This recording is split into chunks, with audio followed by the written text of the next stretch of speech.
Hello friend, मैं नीतीश कुमार आप सभी का स्वागत करते हैं स्टडी लिंक में। दोस्तों, हम लोग एनसीईआरटी साइंस जिसमें से आपको अभिक्रिया के बारे में फुल पढ़ा दिया गया है।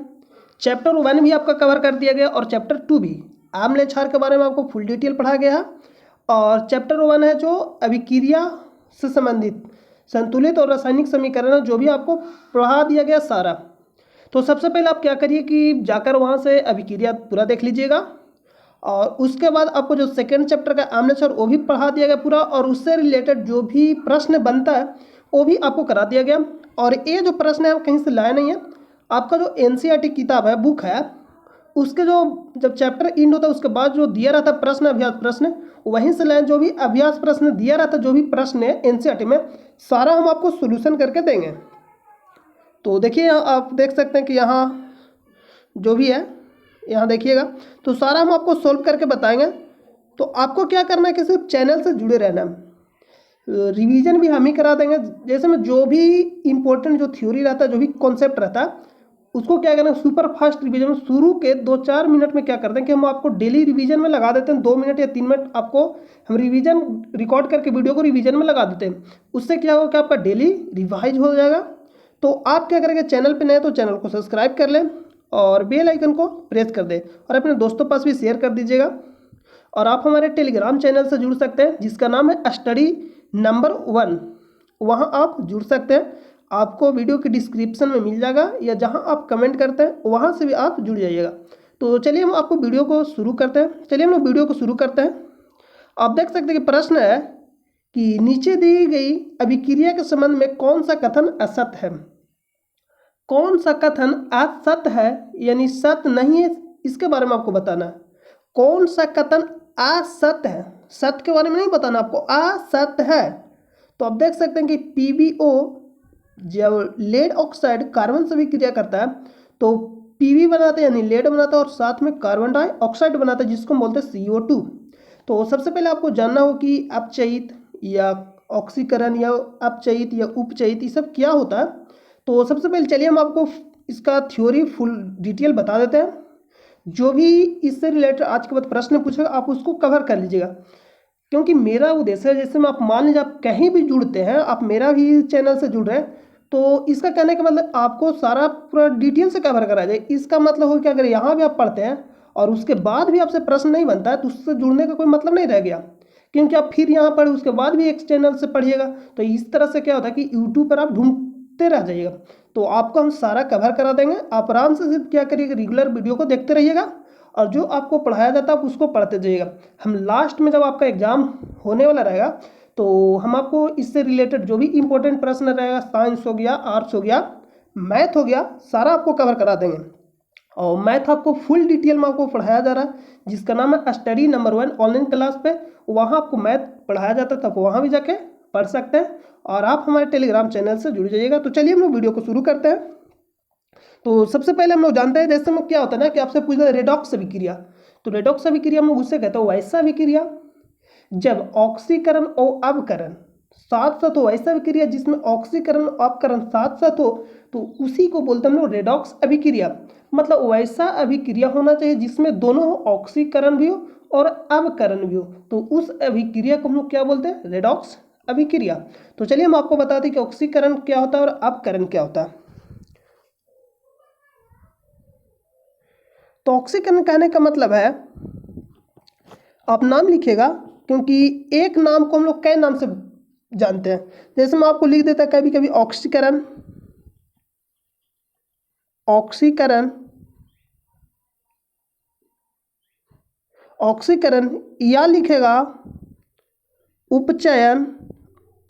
ऑक्सीकरण को ही उपचयन बोलते हैं, उपचयन, या लिखेगा उपचयन, या लिखेगा अपचायक, अपचायक, या आपको नाम देगा, क्योंकि मेरा उद्देश्य है हम आपको एक बार इसके बारे में पढ़ा रहे हैं। तो आप अगर जनरल तैयार, खास करके आप 10th के बाद क्या होता है ना कि आप पॉलिटेक्निक एग्जाम देते हैं, तो आपको वहाँ भी मतलब कवर हो जाना चाहिए। तो इसलिए हम आपको सारा मतलब रेगुलर कंटिन्यू आपको जो भी होता है उसका डिटेल में हम पढ़ाते हैं। तब देख सकते हैं अपचायक, और इसी को हम लिखते हैं अवकारक भी कहते हैं। अपकारक। आप ध्यान दीजिएगा, अपकारक और अपकरण दोनों अलग अलग हैं। जिसमें अपकरण होगा उसका विपरीत होता है अपकरण। चलिए हम आपको समझा रहे हैं, अभी लिखने दीजिए आराम से। आप यहाँ लिखिएगा अपकरण, अपकरण, उसके बाद लिखिए, देखिए उपचयन है ना, तो इसका विपरीत हो जाएगा अपचयन, अपचयन। इसको आपको क्या करना है कि हम याद करा देंगे। शुरू के 1-2 मिनट जब होता है उसमें सुपर फास्ट रिवीजन में हम आपको इसको लगा देंगे, डेली 10 से 15 दिन लगा दें, तो इसका रिवाइज आपको हो जाएगा और याद भी हो जाएगा। तो आपको क्या करना है कि वीडियो को रेगुलर सिर्फ देखते रहना। अपचयन, और इधर अपचायक है तो इधर क्या हो जाएगा ना कि उपचायक हो जाएगा, उपचायक। और यहाँ ऑक्सीकरण है तो इसका जो जब विपरीत हम लोग लिखेंगे तो ऑक्सीकारक लिखेंगे, ऑक्सीकारक। आप यहाँ देखिएगा इसमें होता है ऑक्सीकरण या उपचयन लिखेगा, या अपचायक लिखेगा, या अपकारक। इंग्लिश में हम लोग बोलते हैं ऑक्सीडेशन। ऑक्सीडेशन नंबर भी निकालने के लिए आता है, ऑक्सीकरण, ऑक्सीकारक संख्या निकालने के लिए आता है ऑक्सीकरण। तो यहाँ आप देख सकते हैं कि ऑक्सीडेशन भी इसको बोलते हैं, ऑक्सीडेशन।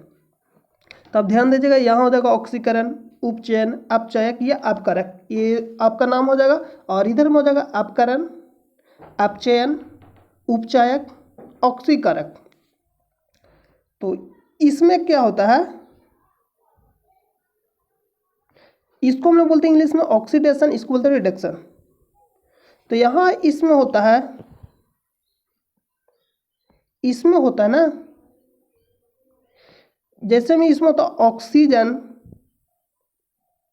ऑक्सीजन, ऑक्सीजन जुटता,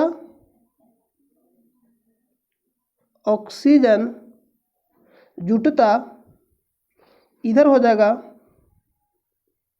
ऑक्सीजन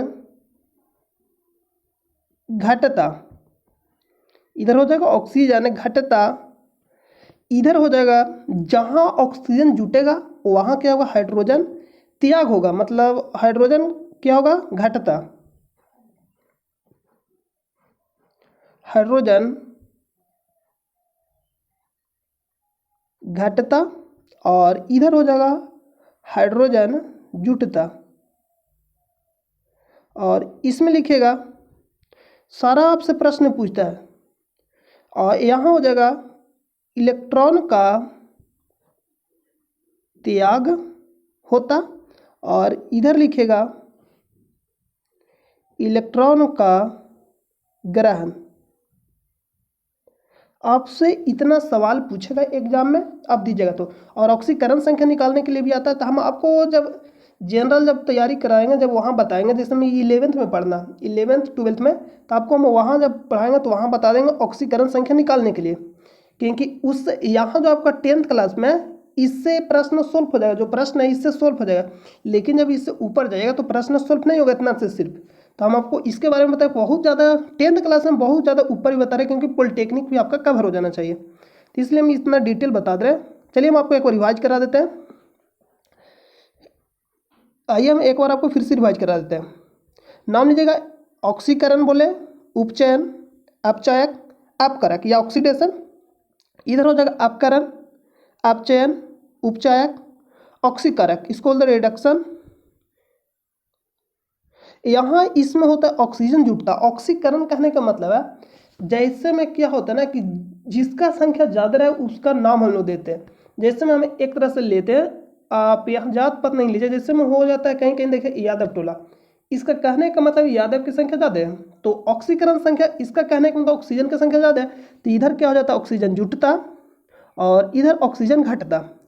यहाँ हाइड्रोजन हो जाएगा घटता, इधर हो जाएगा हाइड्रोजन जुटता, और जहाँ हाइड्रोजन जुटेगा उधर इलेक्ट्रॉन का क्या होगा, ग्रहण होगा। जहाँ हाइड्रोजन जुटता उधर इलेक्ट्रॉन का ग्रहण होगा, और जहाँ हाइड्रोजन घटता उधर क्या होगा, इलेक्ट्रॉन का त्याग होगा। इधर देखिएगा हाइड्रोजन घटता यानी इलेक्ट्रॉन का त्याग होता, और इधर हाइड्रोजन जुटता यानी इलेक्ट्रॉन का ग्रहण होता।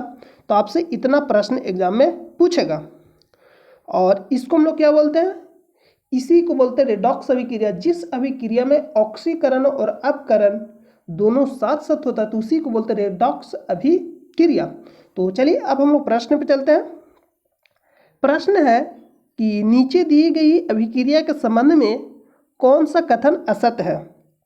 और सबसे पहले आप इसका जो चैप्टर है आपका चैप्टर नंबर 1 उसके बारे में आपको फुल पढ़ा दिया गया, अभिक्रिया जितना भी इंपॉर्टेंट सारा पढ़ा दिया गया।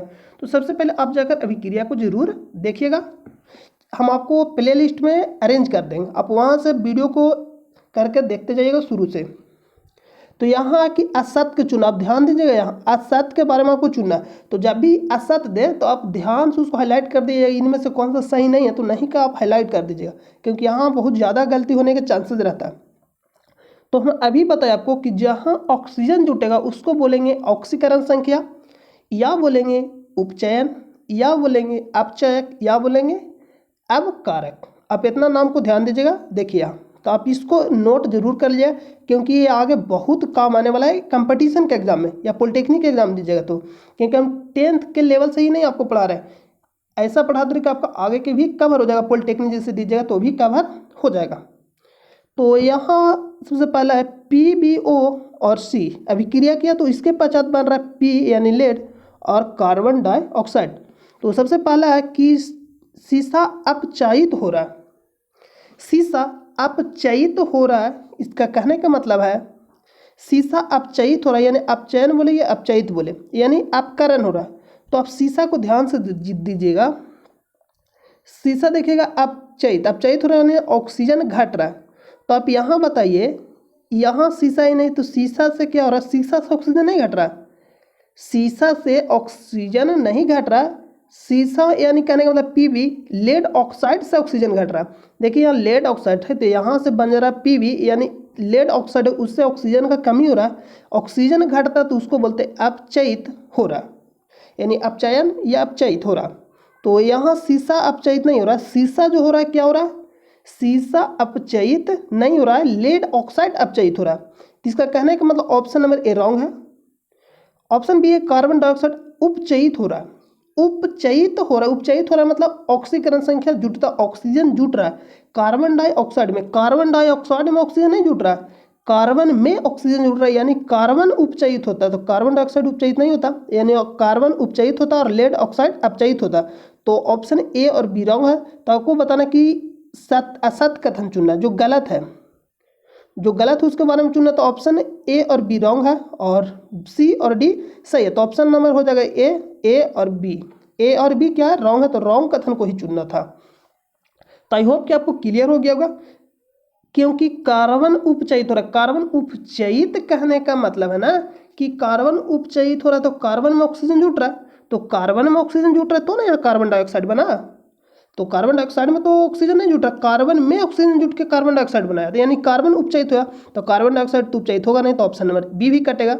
और सीसा अपचयित नहीं हो रहा, लेड ऑक्साइड अपचयित हो रहा है, क्योंकि लेड ऑक्साइड से ऑक्सीजन घट रहा है तो भी तो लेड बन रहा है। जब लेड ऑक्साइड से ऑक्सीजन को निकाल लेंगे तो सिर्फ बचेगा लेड, जैसे में PbO है तो O निकाल लेंगे तो बचेगा लेड, यानी लेड ऑक्साइड अपचयित हो रहा है। अपचयित करने का मतलब ऑक्सीजन घट रहा है, तो ऑप्शन नंबर ए गलत होगा और यहाँ डी सही होगा, क्योंकि लेड ऑक्साइड अपचयित हो रहा है तो डी नंबर सही दे रहा है और सी भी सही है, ए और बी रॉन्ग है, तो ऑप्शन नंबर ए हो जाएगा। अगला प्रश्न पे चलते हैं। अगला है Fe2O3 प्लस Al जब अभिक्रिया करता है तो बनाता है Al2O3, और इसको हम लोग क्या बोलते हैं उभयधर्मी ऑक्साइड, Al2O3 उभयधर्मी ऑक्साइड बहुत ज़्यादा पूछता है। तो आप जो भी आपको वीडियो जो दिया जाता है प्रोवाइड किया जाता है, आप वहाँ जो आपका 10th क्लास में है अगर आप, तो 10th क्लास में जो भी आपको हम प्ले लिस्ट सेट कर देंगे, आप वहाँ से देखते जाइएगा। तो उभयधर्मी ऑक्साइड में क्या क्या होता है, Al2O3, PbO2, ZnO और H2O2, इतना होता है उभयधर्मी ऑक्साइड। ऊपर दी गई अभिक्रिया किस प्रकार की अभिक्रिया, संयोजन का मतलब संयोग करना, संयोग करना का मतलब मिलना, संयोग करना का मतलब मिलना, मिलन होना, तो दो व्यक्ति का मिलन होना, यानी A प्लस बी मिलेगा और निर्माण करेगा ए बी, इसको बोलेंगे संयोजन अभिक्रिया। तो ऐसा तो नहीं हो रहा अभिक्रिया में कि ए और बी मिल के ए बी निर्माण कर रहा है, तो ऑप्शन नंबर ए तो नहीं हो। द्विविस्थापन कहने का मतलब विस्थापन अभिक्रिया दो प्रकार का होता है, तो आप वीडियो देखे होंगे तो आपको वहाँ से समझ में आ रहा होगा। द्विविस्थापन कहने का विस्थापन अभिक्रिया दो प्रकार का होता है, तो जिसमें दो तत्व विस्थापित होगा, तो द्विविस्थापन जिसमें एक तत्व विस्थापित होगा, एकल विस्थापन, तो इसमें द्विविस्थापित हो रहा है, यानी AB और CD बना देगा AC और BD। यानी यहाँ C है जो A पास, A है जो C पास आ जाएगा, और जो B है D पास, मतलब विस्थापित हो जा रहा है। A इसके पास चला जा रहा है, A इसके पास, द्वितीय विस्थापन। और वियोजन बोलिए या अपघटन अभिक्रिया। अपघटन का मतलब होता है टूटना, टूटना। जैसे में क्या होता है कि टूटना, प्रेम में क्या होता है, टूट गया, तो उसी को बोलते हैं अपघटन अभिक्रिया, मतलब टूटना या वियोजन हो जाना। तो टूटना यानी अपघटन अभिक्रिया। जैसे में हम लोग पेन के तोड़ दिए तो ये क्या हो गया, अपघटन अभिक्रिया। यानी A प्लस B, AB क्या बना देगा, A प्लस B, यानी टूटेगा। और विस्थापन अभिक्रिया, तो विस्थापन अभिक्रिया सिर्फ कहने का मतलब ना कि विस्थापित हो रहा। तो विस्थापन अभिक्रिया दो प्रकार का होता है, एकल विस्थापन अभिक्रिया, द्वितीय विस्थापन अभिक्रिया। एकल विस्थापन अभिक्रिया कहने का मतलब जिसमें एक तत्व विस्थापित हो। एक तत्व कहने का मतलब कि AB हो गया और C से अभिक्रिया किया तो बना दिया AC और B। तो देखिएगा कि A विस्थापित होकर C पर चला गया तो एक विस्थापित हुआ, तो हो जाएगा एकल विस्थापन अभिक्रिया। तो ऑप्शन जो यहाँ दे रहा है अभिक्रिया ना, ये एकल विस्थापन अभिक्रिया का उदाहरण है, एकल विस्थापन अभिक्रिया के उदाहरण है। लेकिन एकल विस्थापन अभिक्रिया यहाँ नहीं दिया गया, क्योंकि देखे गए ध्यान से Fe2O3, तो O3 विस्थापित होकर पास एल्युमिनियम पर चला जाता है और बना देता है Al2O3। ये विस्थापित होकर कहाँ चला गया, यहाँ एल्युमिनियम का पास बना दिया, और Fe सिंगल रह गया यानी लोहा। तो विस्थापन अभिक्रिया ये जो दे रहा एग्जाम्पल, ये एकल विस्थापन अभिक्रिया का एग्जाम्पल है, एकल। लेकिन एकल विस्थापन अभिक्रिया ऑप्शन में नहीं दिया गया, तो ऑप्शन मारेंगे डी, यानी विस्थापन अभिक्रिया। अगर ऑप्शन में देता है एकल विस्थापन अभिक्रिया और विस्थापन अभिक्रिया दोनों, तो मारते ऑप्शन एकल विस्थापन अभिक्रिया। कहने का मतलब एग्जैक्ट आंसर दे रहा। जैसे में हम आपको एग्जाम्पल देते हैं, मान लीजिए कि आपसे ऑप्शन दे देता कि बुद्ध भगवान का ज्ञान की प्राप्ति कहाँ हुआ। ऑप्शन पहला ऑप्शन दिया बोध गया, राजगीर, गया, पटना, तो ऑप्शन होगा बोध गया। लेकिन एक ऑप्शन दे रहा, ऑप्शन क्वेश्चन सेम है कि बुद्ध भगवान का जन्म कहाँ हुआ था, तो प्रश्न सॉरी बुद्ध भगवान का जन्म नहीं, बुद्ध भगवान का ज्ञान का प्राप्ति कहाँ हुआ था, बुद्ध भगवान को ज्ञान की प्राप्ति कहाँ हुआ था। तो एक सेकेंड ऑप्शन है बिहार, उत्तर प्रदेश, झारखंड और उत्तराखंड। तो ऑप्शन होगा बिहार, क्योंकि बोध गया है जो बिहार में पड़ता। तो उसी तरह से जो एकल विस्थापन अभिक्रिया विस्थापन के प्रकार है, तो एकल विस्थापन अभिक्रिया ऑप्शन में नहीं है, तो विस्थापन अभिक्रिया आंसर हो जाएगा। आई होप कि आपको समझ में आ गया होगा, और हम उम्मीद करते हैं कि आप थ्योरी पार्ट को देख लिए होंगे। और आपको जहाँ भी डाउट होता है तो आप हमें कमेंट करके बता दीजिएगा, और आप हमारे टेलीग्राम चैनल से जुड़िएगा, वहाँ भी आप हमें मैसेज कर सकते हो। जो भी प्रॉब्लम होता है वहाँ प्रॉब्लम आप भेज सकते हैं। तो चलिए हम लोग अगला प्रश्न पर चलते हैं। अगला प्रश्न है लौह चूर्ण। तो हम एक बताया था आपको कि अभिक्रिया के पश्चात निकलने वाली गैस, जो पॉलिटेक्निक या जनरल तैयारी करिएगा तो 9th 10th के लिए तो है ही, लेकिन खासकर पॉलिटेक्निक एग्जाम अगर देने वाले तो बहुत ज़्यादा इंपॉर्टेंट है। क्योंकि पूछेगा प्रश्न ऐसा है ना कि अभिक्रिया के पश्चात गैस जो निकलता है, अगर आप अभिक्रिया को याद करिएगा तो 300 प्लस याद करना पड़ेगा। लेकिन आपको वहाँ बताया सिर्फ आपको 3 से 4 ही याद करना पड़ेगा, और आपका सारा अभिक्रिया कवर हो जाएगा। तो आप वीडियो जाकर देख लीजिएगा, आपको वहाँ से समझ में आ जाएगा। तो चलिए हम जैसे आपको 3 नंबर जो प्रश्न बना रहे हैं, देखिए कैसे बना रहे हैं। बोल रहा है कि लौह चूर्ण करने का मतलब Fe पर तनु हाइड्रोक्लोरिक अम्ल डालने पर, तनु हाइड्रोक्लोरिक अम्ल कहने का मतलब HCl, तनु हाइड्रोक्लोरिक कहने का मतलब HCl यानी पतला अम्ल, HCl का हाइड्रोक्लोरिक अम्ल का डालने पर क्या होता है, सही उत्तर पर निशान लगाइए। तो आप बताइए कि जो रहेगा वही ना निकलेगा। तो मान लिया हाइड्रोजन गैस में आयरन क्लोराइड निकलता है, तो हाइड्रोजन इसमें है और आयरन क्लोराइड भी है, क्योंकि Fe और Cl है, तो ये निकल सकता है। मान लीजिए कि ऑप्शन ए सही हो सकता है, मान के चल रहा है अभी। अगला ऑप्शन हम लोग पढ़ेंगे, क्लोरीन गैस एवं आयरन हाइड्रोक्साइड बनता है। हाइड्रोक्साइड किसको बोलते हैं, आयरन हाइड्रोक्साइड। हाइड्रोक्साइड कब बनेगा, जब OH रहेगा। तो बताइए अभिक्रिया में OH भाग लिया ही नहीं है, तो OH बनेगा नहीं बनेगा। तो ऑप्शन नंबर जो बी है रॉन्ग हो जा, और यहाँ क्लोरीन गैस निकल सकता है क्योंकि क्लोरीन भाग लिया है HCl, तो ये मानते हैं कि निकल सकता है। कोई अभिक्रिया नहीं होती, अभिक्रिया तो होगा ही, तो ऑप्शन नंबर सी भी जाएगा घर है, क्योंकि कोई अभिक्रिया नहीं होती तो गलत है, क्योंकि अभिक्रिया होगा ही। ऑप्शन डी में दिया आयरन लवण एवं जल बना, तो जल कब बनाएगा, जब ऑक्सीजन रहेगा। तो ऑक्सीजन है ही नहीं, तो जल बनेगा नहीं बनेगा। और जल सिर्फ कहाँ से बनता है, जब अम्ल क्षार से अभिक्रिया करता है तो बनता है लवण और जल, या जब अम्ल धातु ऑक्साइड से भी क्रिया करता है तो बोलता है लवण और जल। ये भी प्रश्न पूछता है, तो आप इसको ध्यान दीजिएगा। तो ऑप्शन नंबर जो ए है राइट हो जाएगा, क्योंकि बी सी डी रॉन्ग हो गया तो ए राइट हो जाएगा। हाइड्रोजन गैस एवं आयरन क्लोराइड बनता। तो चलिए हम आपको अभिक्रिया दे देते हैं। Fe प्लस HCl जब अभिक्रिया करेगा तो FeCl प्लस H2 यानी हाइड्रोजन गैस निकलेगा। FeCl प्लस H2 यानी हाइड्रोजन गैस निकलेगा। तो आप इसको ध्यान दीजिएगा। तो चलिए हम लोग अगला प्रश्न पे चलते हैं। अगला प्रश्न है संतुलित रासायनिक समीकरण क्या है। तो ये भी आपको बता दिया गया संतुलित रासायनिक समीकरण क्या। तो आप इसको आराम से जाकर वहाँ से पढ़ लीजिएगा थ्योरी। और 5 नंबर प्रश्न है कि निम्न कथनों को रासायनिक समीकरण के रूप में परिवर्तित कर उन्हें संतुलित कीजिए। तो रासायनिक समीकरण में परिवर्तित करना, तो हम चलिए हम आपको एक परिवर्तित करके बता देते हैं। बाकी आप खुद से घर पे ट्राई करिए। अगर नहीं बनता है तो आप अगर कमेंट करके बताइए सर सारा सोल्व करा दीजिए, तो हम सारा सोल्व कर देंगे।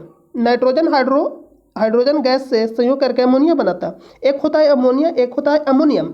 अमोनिया बोलेगा तो NH3 और अमोनियम बोलेगा तो NH4।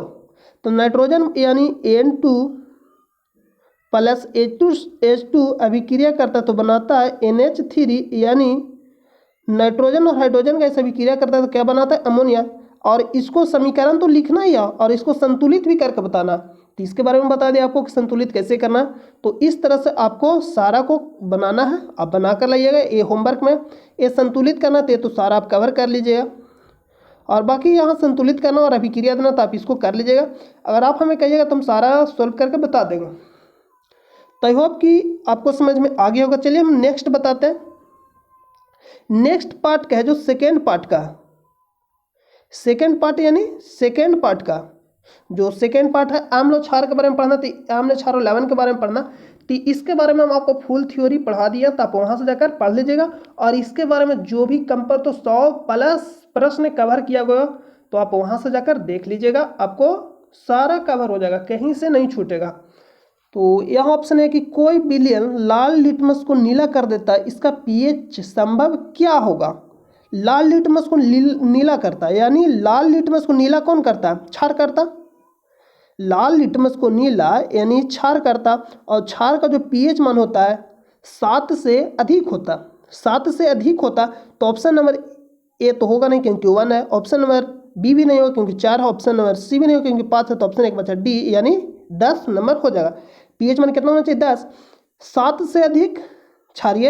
आइए हम आपको एक बार रिवाइज करा देते हैं, लेकिन आप जाकर थ्योरी पार्ट को जरूर देखिएगा। 7 से कम रहेगा आम्ल, 7 से अधिक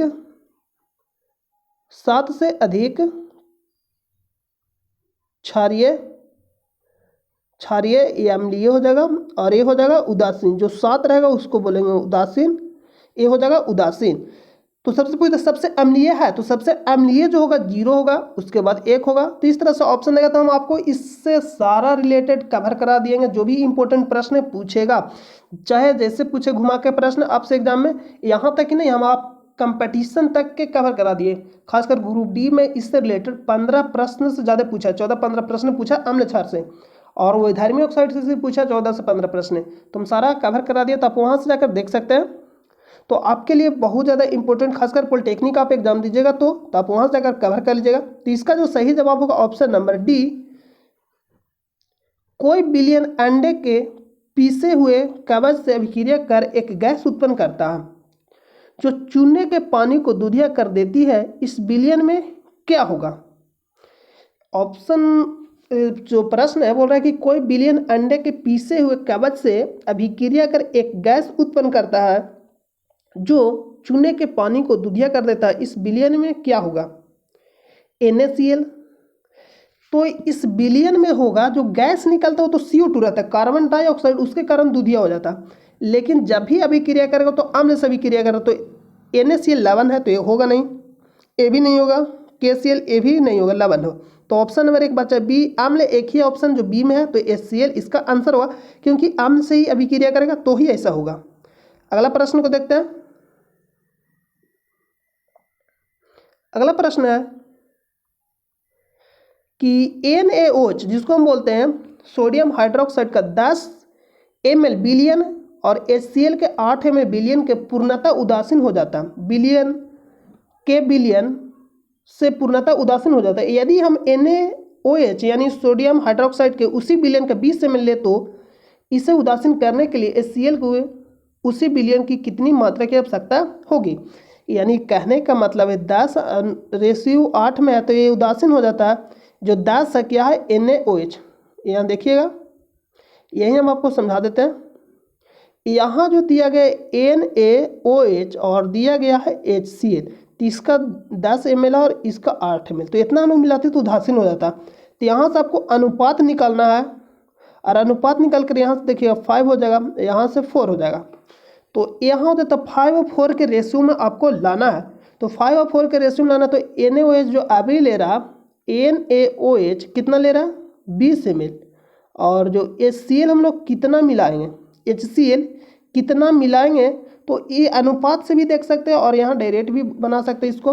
तो आपको यहाँ कितना रखना है, तो ऑप्शन 4 है तो ऑप्शन 4 रखिए, तो 5 और 4 के अनुपात में होगा नहीं, क्योंकि 4 से डिवाइड, तो अगर आप 16 रखते हैं तो 16 इसको डिवाइड करिएगा 4 से, तो 5 और 4 के अनुपात में हो जाएगा। तो ये तो ऑप्शन होगा, लेकिन चलिए हम आपको बना कर बता देते हैं।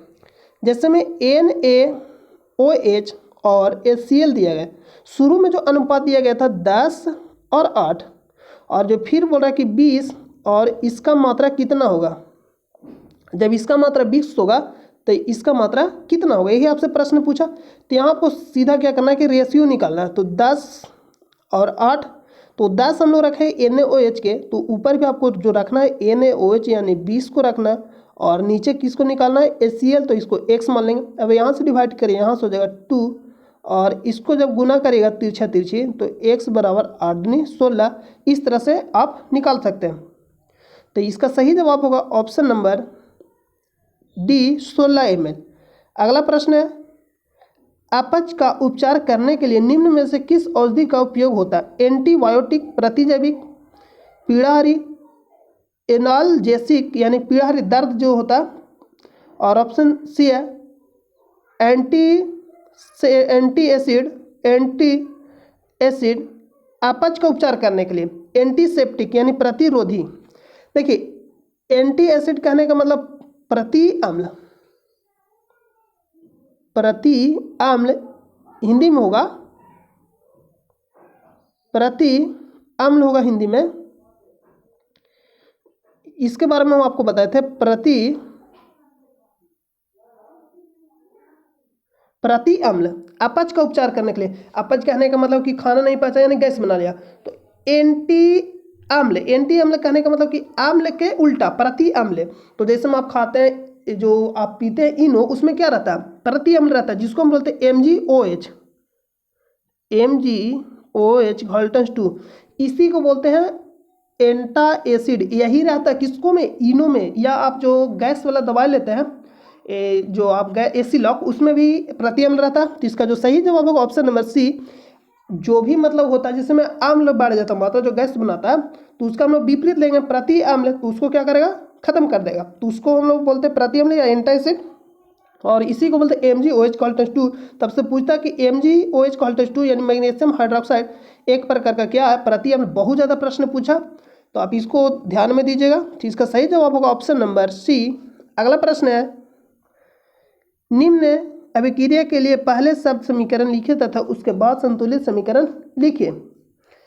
तो पहले शब्द समीकरण लिखिए, नहीं समझ में आया होगा, देखिए हम आपको समझा दे रहे हैं और आप खुद से एक बार इसको कर दीजिएगा। लिख रहा है कि निम्न अभिक्रिया के लिए पहले शब्द समीकरण लिखिए तथा उसके बाद संतुलित समीकरण कीजिए। ऑप्शन नंबर दे रहा है कि तनु हाइड्रोक्लोरिक अम्ल दानेदार जिंक के साथ अभिक्रिया करता है। तो सबसे पहले अभी हम आपको बताएं कि जब नाइट्रोजन हाइड्रोजन कैसे अभिक्रिया करता है, बनाता होगा अमोनिया, तो उसी तरह से आपको सबसे पहले अभिक्रिया देना और उसके बाद उसको संतुलित भी करना है। उसी तरह से इसको भी बनाना। तो सारा ये सब आपके लिए होमवर्क है, तो आप इसको बना कर लाइएगा। अगर आपसे नहीं बनता है तो आप हमें कमेंट बॉक्स में बताइएगा, हम सारा सॉल्व कर देंगे। तो आप हमें कमेंट बॉक्स में बताइए तो ही इसके आगे बताएंगे, नहीं तो हम सारा जो इससे रिलेटेड क्या सब भी चैप्टर से रिलेटेड जो भी इंपॉर्टेंट प्रश्न बनेगा आपके एग्जाम में पूछेगा, सारा कवर करा देंगे। और मैथ आपको अभी चल रहा है ब्रीथ से संबंधित क्षेत्रफल स्टडी नंबर 1 ऑनलाइन क्लास से, तो आप वहाँ जाकर आराम से पढ़िए, क्योंकि ब्रीथ से संबंधित क्षेत्रफल इससे एग्जाम में प्रश्न रहता ही रहता है। यानी इससे प्रश्न रहेगा ही रहेगा, एग्जाम में मतलब छपता ही छपता है। तो आई होप कि आपको यहाँ तक समझ में आ गया होगा। तो चलिए हम लोग मिलते हैं नेक्स्ट वीडियो में। जब तक के लिए अपना ख्याल रखें और आप हमारे टेलीग्राम चैनल से जुड़ जाइएगा, और जो भी प्रॉब्लम हो तो आप हमें कमेंट बॉक्स में या टेलीग्राम चैनल से जुड़कर वहाँ भी मैसेज कर सकते हो और बताइएगा। तो चलिए हम लोग मिलते हैं नेक्स्ट वीडियो में। जब तक के लिए अपना ख्याल रखें। जय हिंद, जय भारत।